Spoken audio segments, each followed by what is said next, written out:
আসসালামু আলাইকুম সবাইকে। মিরপুরে নূরজাহান বেগম নামে ৭৫ বয়স বৃদ্ধার পচা গলিত মৃতদেহ উদ্ধারের বিষয়টি আমাদের সামনে আসার পর আমরা প্রত্যেকেই মর্মাহত হয়েছি। উচ্চশিক্ষিত সন্তান থাকার পরেও চরম অবহেলায় নোংরা পরিবেশে একজন মাকে মৃত্যুবরণ করতে হয়েছে, এই বিষয়টি আমাদেরকে চরমভাবে নাড়া দিয়েছে। এবং এই বিষয়টি সামনে আসার পর প্রত্যেকটি পিতামাতা এখন সন্তানদেরকে নিয়ে আশাহত হচ্ছে। আমাদের মাঝে যখন বিবেক মানবতা হারিয়ে যায় তখনই অপরাধবোধ মাথাচাড়া দিয়ে জাগে। যেখানে অপরাধ সেখানে আইনি বিষয় উত্থাপিত হয়। পিতামাতার ভরণ পোষণ নিয়ে বাংলাদেশ আইন কি বলছে সে বিষয়ে কথা বলছি আমি, অ্যাডভোকেট ইরফানুর রহমান। পিতামাতার ভরণ পোষণ নিশ্চিত করতে বাংলাদেশ সরকার ২০১৩ সালে একটি আইন তৈরি করেন।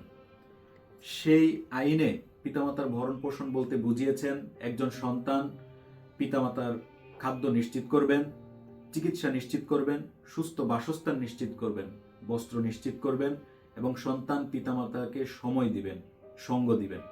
তার কোনোটি যদি ব্যত্যয় ঘটে তাহলে পিতামাতা যদি সন্তানের বিরুদ্ধে অভিযোগ দায়ের করে তাহলে সন্তান শাস্তি হিসেবে ১ লাখ টাকা জরিমানা এবং ৩ মাসের কারাদণ্ড ভোগ করবেন। কোনো সন্তান যদি জরিমানা দিতে অপারগ হয় তাহলে ৬ মাসের কারাদণ্ড ভোগ করতে হবে।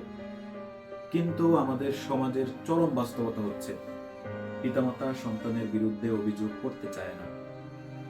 কেউ কেউ চরম মায়া মমতায় ভালোবাসায় সন্তানের বিরুদ্ধে অভিযোগ দায়ের করে না, কেউ কেউ সামাজিক লজ্জায় অভিযোগ দায়ের করে না, কেউ আবার সন্তানের এরকম আচরণে এতটাই অসহায় হয়ে পড়ে যে অভিযোগ করার সক্ষমতাটাই হারিয়ে ফেলে।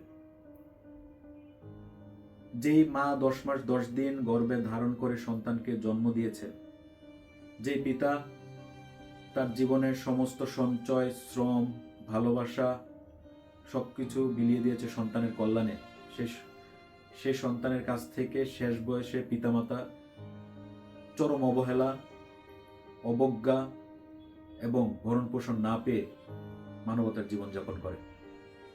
তাই আমাদের প্রত্যেকের উচিত সঠিক আইন জানা এবং আইনের সঠিক প্রয়োগ করে সকল প্রকার অপরাধ রুখে দেওয়া।